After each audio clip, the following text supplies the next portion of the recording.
Cześć, witam Was w kolejnym odcinku z cyklu Na szlaku gadżetów. Bez zbędnego przedłużania, zobaczcie, co dzisiaj dla Was przygotowaliśmy.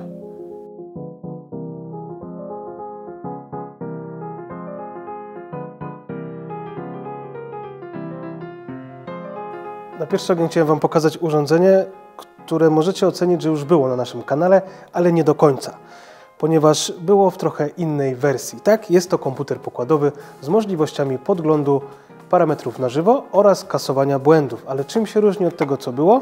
A co było? Był tak naprawdę OBD na Bluetoothie łączony z telefonem, a tu nie potrzebujecie żadnego telefonu. To jest urządzenie, które się nazywa ScanGauge 2 i w zestawie otrzymujecie instrukcję obsługi, samo urządzenie oczywiście i kabel do połączenia między OBD a urządzeniem. I tutaj, co istotne, możecie sobie zamienić to, żeby było z tyłu i z boku. Pomoże Wam to lepiej znaleźć miejsce w samochodzie. Czym to urządzenie się charakteryzuje? Przede wszystkim ono ma monochromatyczny wyświetlacz, który jest dobrze widoczny w słońcu i zawsze jest tam, gdzie go zamontujecie. Nie potrzebujecie telefonu, w przeciwieństwie do tego na Bluetoothie. Co obsługuje? Obsługuje tak naprawdę wszystkie podstawowe parametry. Przede wszystkim temperaturę cieczy, temperaturę oleju, obroty, prędkość oraz spalanie. Jest w stanie pokazywać Wam spalanie chwilowe oraz spalanie średnie. Oprócz tego jeszcze ma możliwość kasowania błędów, jeżeli Wam się zaświeci check engine, oraz podgląd, co to za błędy. W porównaniu do wersji, która jest z telefonem, minus jest taki, że pokazuje Wam tylko dokładnie numer błędu, bez jego opisu, co na przykład w Torku albo w CarScanie macie od razu pokazane, z czym jest związany błąd. Dlaczego jest przydatny offroadowcom? Powiedziałbym, że dlatego, że ma wiele funkcji monitorujących bez potrzeby posiadania dodatkowego ekranu albo telefonu, czyli macie na bieżąco spalanie, parametry silnika, to jest to, co na wyprawie byłoby dobrze mieć cały czas przed oczami. Dzięki temu montujecie i to cały czas tam jest. Czy jest to lepsze niż tak naprawdę OBD na Bluetoothie? Tu trzeba się zastanowić, ponieważ różnica w cenie jest ogromna. To urządzenie kosztuje pomiędzy 600 a 800 1000 zł, a Bluetooth kosztuje od 100 do 200, w zależności czy macie Androida czy iPhone'a. Zwróćcie właśnie na to uwagę. Zobaczcie sobie też we wcześniejszym odcinku, jak dokładnie to testowaliśmy, jak to wygląda. Tutaj tego, co jeszcze nie ma, a jest w wersji bluetoothowej, to tutaj nie ma zapisu danych i historii tak rozbudowanej jak na przykład wykresy w Torku. Dlatego to jest takie bardziej na co dzień, bardziej do tego, żeby wsadzić do samochodu i to po prostu cały czas mieć. Samo wykonanie tego urządzenia jest dość dobre, ten plastik jest dobrej jakości i kabel jest odpowiednio gruby i długi. Jednym słowem, to jest urządzenie takie, żeby było zawsze pod ręką, nigdy się nie rozładuje, po prostu będzie. Czy jest warte swojej ceny?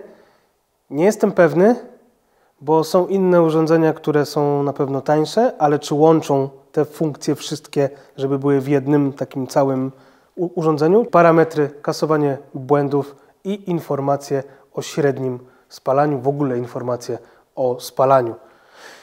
Także możecie spróbować sami, nie jest to tanie, ale jeżeli chcecie mieć sprzęt, który na pewno przetrwa, bo jakość jest istotna, to będzie to. I to również, co odróżnia ten sprzęt od innych podobnych na Bluetoothie, to producent podaje, że obsługuje wszystkie samochody, które mają łącze OBD2, czyli większość samochodów po 1996 roku.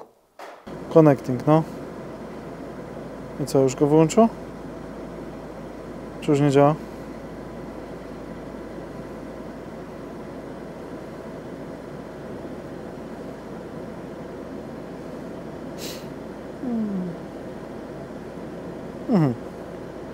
Jednak nie z każdym działa. Po 2006 roku. Dzisiaj pokażę Wam coś, w co chyba nigdy nie wierzyłem i nie uważałem, że mi się to nigdy przyda, ale jednak nigdy nie mów nigdy. I mamy tutaj myjkę, chyba możemy powiedzieć już wysokociśnieniową, Ryobi na akumulator. Dlaczego mówiłem, że nigdy? Bo Darek miał zawsze problem w swoim Jeepie, jeżeli chodzi o brudne szyby boczne, z wiecznym problemem mycia ich w terenie, więc wymyślił sobie taki temat. Ja na początku trochę się podśmiechiwałem z tego, bo jakby samo urządzenie na samym początku zrobiło na mnie takie wrażenie, że ma bardzo duży pobór wody i że w zasadzie nie widzę do tego większych zastosowań, bo można to zrobić inaczej. Ale Ostatnio mieliśmy taki przypadek w warsztacie, gdzie potrzeba było umyć pas przedni, to było w gymie przy montażu wyciągarki, żeby to dobrze zawoskować, żeby to dobrze zakonserwować i wywiercić też mniej więcej czystej powierzchni. I ta myjka sprawdziła się bardzo fajnie, bo nie trzeba było wszystkiego targać ze szczotką i tak dalej. I w tym przypadku mi się sprawdziła rewelacyjnie i widzę dla niej parę nowych zastosowań. Możliwość zasilania tego. Jedna to jest wiadomo, że bateria. Baterię mamy tutaj schowaną w takim jakby hermetycznym opakowanku. Jeszcze nigdy tego nie moczyłem, więc nie jestem w stanie powiedzieć, ale wygląda, że tak. Oraz tutaj mamy wąż parometrowy, włącznie z filtrem. Można nam to zaciągać z baniaka dużego, można nam to zaciągać z rzeki, gdzie potrzebujemy myć, czy coś. Lub w tym miejscu zakręcamy sobie inną końcówkę i możemy bezpośrednio nakręcić butelkę z gwintem 2-litrową. Tylko uprzednio musimy zerwać tą nakrętkę, która już tak nas wszystkich w Unii Europejskiej irytuje. Urządzenie maksymalne ciśnienie, jakie może generować, to jest 55 bar. W porównaniu do myjki takiej stacjonarnej na 230 V, tudzież większej, jest to nieduże, ale wystarcza do tego, do czego potrzebujemy, czyli szybkiego i niedużego umycia powierzchni z niedużym rozpryskiem i z nierozkładaniem tego całego szpeju. Do zestawu mamy dyszę regulowaną. Możemy mieć taki duży prysznic, możemy mieć takie punktowe i możemy mieć dyszę obrotową, którą zresztą słychać. Możemy ją zamontować w ten oto sposób.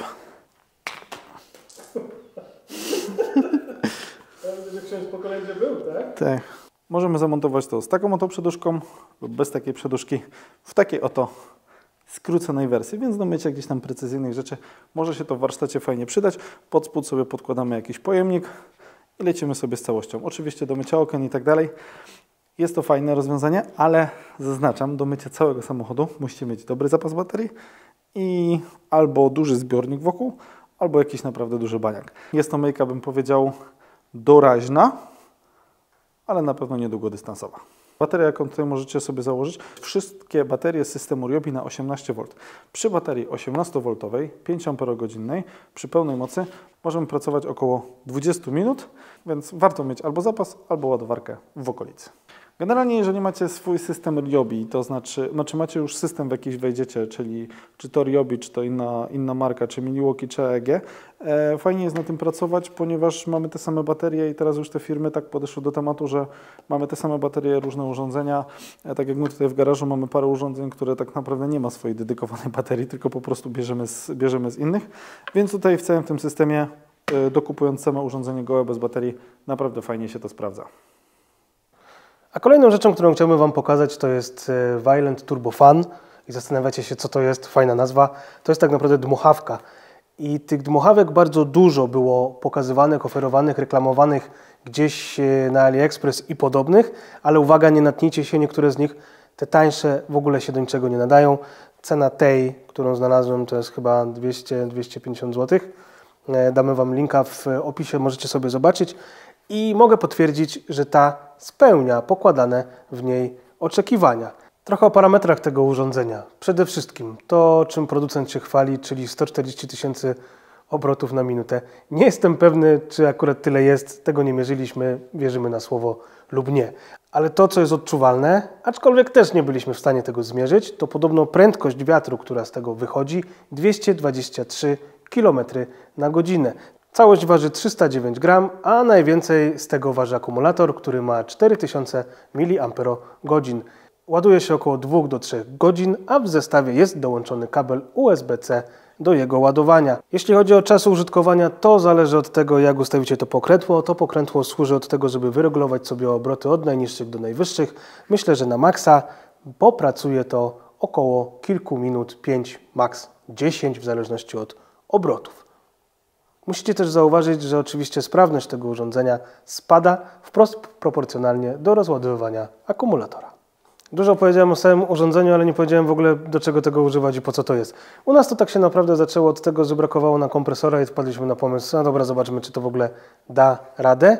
I jako kompresor, taki nie do pompowania, tylko po prostu jako powietrze, daje radę. Do czego możemy tego używać? Możemy tego używać do czyszczenia jakichś powierzchni z kurzu, które akurat robimy, do wywalenia jakichś okruchów po cięciu, nie wiem, z filtra, czegokolwiek, do osuszenia szyby, lakieru i tak dalej, daje radę. Do odśnieżania, Karol sprawdził, musicie uwierzyć na słowo, że daje radę przy suchym śniegu, aczkolwiek zima była tak nieobfita w śnieg, że musicie uwierzyć na słowo. Możecie używać tego z taką dyszą w kształcie stożka, żeby mieć precyzyjnie nakierowany strumień powietrza. Możecie oczywiście to zdjąć. To jest właśnie fajne, bo jest na magnesach, dlatego bardzo ładnie ściąga się, podaje i to się trzyma. Kontynuując, jak już nie potrzebujemy tej dyszy, to zawsze możecie sobie po prostu pełnym, otwartym powietrzem zdmuchać, co potrzebujecie. A chętnie Wam pokażę, jak to działa w praktyce. Zobaczcie, jak to sobie radzi z brudem, który jest w dywanikach. Tu jest generalnie kawałki błota, oczywiście listki od razu odskoczą, ale błota tutaj nie brakuje. To jest mój dywanik z Wranglera. Ja nie słynę z osób, które generalnie bardzo często sprzątają w samochodzie, bo samochód jest do jeżdżenia, nie do sprzątania.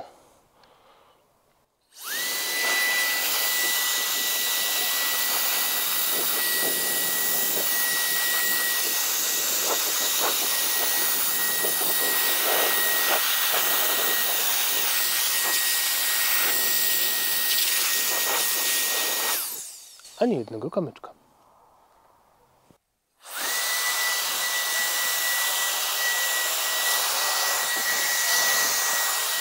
Oczywiście ten test nie miał na celu pokazania nic konkretnego, ale fajna zabawa. I trzymasz matkę? Trzymasz matkę. Powiewa? Powiewa. Bez konkretów. To zobaczmy, jak w łatwy sposób można osuszyć sobie lakier, na przykład po myjni.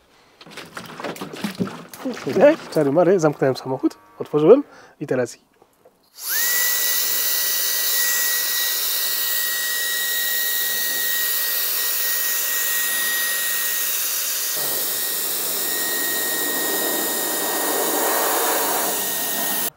Bez ściereczek, bez wycierania, po prostu lecisz. A teraz pokażę Wam coś, co może Wam ułatwić organizację swoją w samochodzie do rzeczy potrzebnych, które powinny być pod ręką. Takie coś mamy. Mamy tutaj taki uchwyt od Galantegraty. Wiem, że na razie go nie dopasowujecie do żadnej części samochodu, ale to jest bardzo ciekawe urządzenie i rozwiązuje parę potrzeb. Mianowicie jest to urządzenie, które montujemy sobie w tym miejscu. Tutaj są takie specjalne dodatkowe uchwyty, które już są w samochodzie, które tutaj montujemy. Ja zademonstruję moimi palcami, jak są słupki od zagłówków. Mniej więcej montujemy to tak. Możemy to zamontować od spodu, czyli na część oparcia, tudzież możemy to zamontować z tej strony za zagłówek. Po co to jest? Jak potrzebujemy szybko się dostać na przykład? Moim zdaniem jednym z najważniejszych rzeczy, jaka powinna być w samochodzie, która jest pod ręką, to jest na przykład apteczka. I w tym miejscu możemy sobie zamontować apteczkę, którą będziemy mieli pod ręką, bardzo blisko. Jeżeli potrzebujemy na przykład dziecku zamontować tablet, telefon, znowu nam ułatwia zadanie, ponieważ mamy tutaj dużo punktów montażowych. Mały nożyk, nie wiem, radia, generalnie swawola. Macie tyle możliwości, że możecie zamontować to tak naprawdę w każdym miejscu. Wszystko tak naprawdę, co Wam przyjdzie i co może złapać trytka, co może złapać rzep, jesteście w stanie to zamontować. A zaraz Wam pokażemy, jak to wygląda w samochodzie. Możemy sobie na to tutaj zapiąć tak naprawdę co tylko żywnie sobie życzymy. Ma to też zakres regulacji. Dlaczego? Ponieważ możemy to zamontować do góry nogami, żeby nam przysłaniało tą dokładnie drugą część. I w tym momencie doregulowujemy sobie tutaj tak jak chcemy. Do zestawu macie tutaj odpowiednie kształtki do tego, żeby przystosować to do odpowiedniego Waszego zagłówka, o ile nie jest zintegrowany, bo przy zintegrowanym zagłówku niestety nie jesteśmy w stanie tego zrobić, ale do normalnych, klasycznych na pałąkach mamy duży zakres regulacji, więc nie powinno być problemu z montażem. A jeżeli chcecie sobie takie oto zakupić, lećcie na stronę Galantegraty. Dużo takich akcesoriów znajdziecie do swoich samochodów. Reasumując cały odcinek, komputer dla mnie mega nieintuicyjny, no jak widać producent trochę poleciał w kulę, ponieważ z Toyotą z 2006 roku nie chciał się połączyć. Z Toyotą z 2021 już się połączył. Dla mnie mega nieintuicyjne urządzenie i te wyświetlania dla mnie nieczytelne. Więc jeżeli ktoś chce mieć komputer uniwersalny, to znaczy mieć możliwość czytania błędów plus jeszcze parametry na żywo, jak najbardziej może się to sprawdzić. Pewnie są marki, do których on się tylko łączy, a inne się nie łączą, więc może to być jakieś rozwiązanie. Ja osobiście używam czegoś innego, który był w poprzednich odcinkach i mi się to jak najbardziej sprawdza. Myjka niepozorna, na początku miałem z niej podśmiechujki, a okazuje się, że w niektórych momentach niezastąpiona. Dmuchawka, dla niektórych zabawka, dla niektórych wymysł, ale ja uważam osobiście przy tym, na ile jej używam, że to jest naprawdę przydatne urządzenie przy sprzątaniu, czyszczeniu i przy paru innych jeszcze rzeczach. Naprawdę fajne urządzenie, fajny gadżet, który mega się sprawdza. Uchwyt na fotel, fajny bajer dla osób, które potrzebują rozszerzyć swoją przestrzeń do zagospodarowania miejsca w samochodzie. Jeżeli chcesz więcej takich odcinków na temat gadżetów przydatnych lub mniej przydatnych lub rzeczy, które się sprawdzają, zapraszam do komentowania, do lajkowania i dzielenia się tym filmem dalej.